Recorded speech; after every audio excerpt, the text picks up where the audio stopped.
নমস্কার বন্ধুরা, পুরাণ সাতকাহন চ্যানেলের পক্ষ থেকে আপনাদের সকলকে জানাই স্বাগত।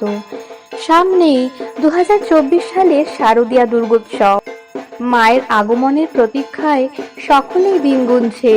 আরও একটি বছরের অপেক্ষা শেষ করে কবে মা কৈলাস থেকে মর্তে আসবেন আমাদের মাঝে।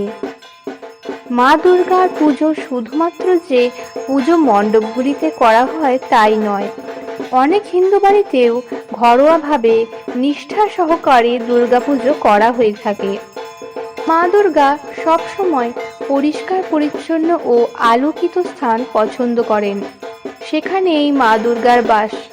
তাই পুজোর সময় বাস্তুশাস্ত্র অনুযায়ী বাড়ির পরিবেশকে আরও পবিত্র এবং ইতিবাচক রাখতে কিছু জিনিস বাড়ি থেকে সরিয়ে ফেলা দরকার। এইগুলি সাধারণত এমন বস্তু যা নেতিবাচক শক্তি ধারণ করতে পারে বা বাড়ির সৌভাগ্য এবং সমৃদ্ধির উপর কুপ্রভাব ফেলতে পারে। এই জিনিসগুলি হলো ভাঙা বা ফাটা জিনিস, যেমন ভাঙা কাচের পাত্র, ভাঙা আয়না বা যে কোনো ধরনের ভাঙা জিনিসপত্র নেতিবাচক শক্তিকে আকর্ষণ করে। পুজোর সময় এগুলি বাড়ি থেকে সরিয়ে ফেলা দরকার। পুজো শুরু হওয়ার আগেই বাড়ি থেকে ধুলো, ময়লা, আবর্জনা, দেওয়ালে থাকা মাকড়সার জাল, ঝুল এই সমস্ত কিছু পরিষ্কার করে নিন। পরিষ্কার পরিচ্ছন্ন ঘরে মা দুর্গা আনন্দের সাথে প্রবেশ করেন। বাস্তুশাস্ত্র অনুযায়ী মৃত গাছ বা শুকনো ফুল বাড়ির মধ্যে খারাপ প্রভাব সৃষ্টি করে।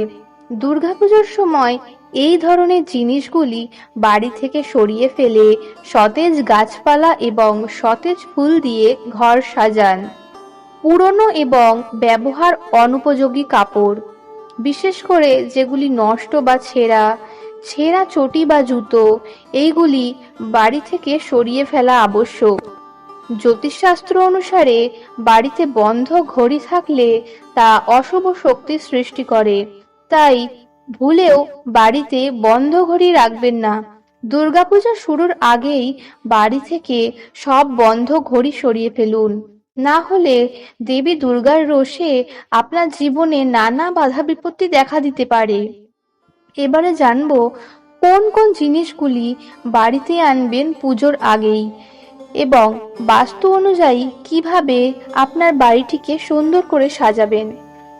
দুর্গাপূজার সময় তোরণ বা স্বস্তিক চিহ্ন ঘরের প্রধান দরজায় লাগানো হলে এটি শুভ এবং সৌভাগ্যের প্রতীক হিসেবে কাজ করে। মঙ্গল প্রদীপ জ্বালান। পুজোর সময় প্রতিদিন সন্ধ্যায় বাড়ির মূল দরজায় বা পুজোর ঘরে মাটির প্রদীপ জ্বালান। এর মাধ্যমে জীবনের সমস্ত দুঃখ কষ্ট মুছে গিয়ে জীবন আলোয় আলোকিত হবে। দুর্গাপুজো এবং নবরাত্রির সময় ঘরে সোনা অথবা রূপোর কয়েন আনা শুভ বলে মনে করা হয়। এই কয়েনে মা লক্ষ্মী অথবা ভগবান গণেশের ছবি চিত্রিত থাকলে খুবই ভালো হয়।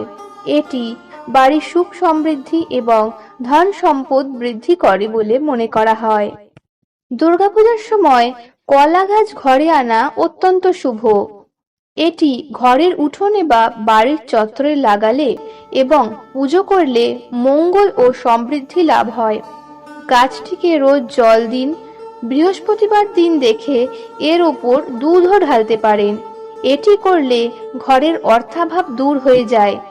কলা গাছের সেবা যত্ন করলে মা দুর্গা অতি প্রসন্ন হন। এতে মায়ের অশেষ কৃপা লাভ করা যায়। দুর্গাপুজোর সময়কালে আমরা যদি এই কয়েকটি সহজ কাজ করতে পারি, তাহলে মহামায়া মা দুর্গার অশেষ কৃপায় সারা বছর সুখ সমৃদ্ধিতে ভরে থাকতে পারবো। বন্ধুরা, আশা করি ভিডিওটি সকলের ভালো লেগেছে। ভিডিওটি ভালো লাগে থাকলে একটি লাইক করে দিন এবং এই ধরনের সমস্ত ধার্মিক ও পূজাপাঠ সংক্রান্ত বিষয়ে গুরুত্বপূর্ণ তথ্য জানতে আমাদের চ্যানেলটিকে সাবস্ক্রাইব করে আমাদের সাথে যুক্ত থাকুন।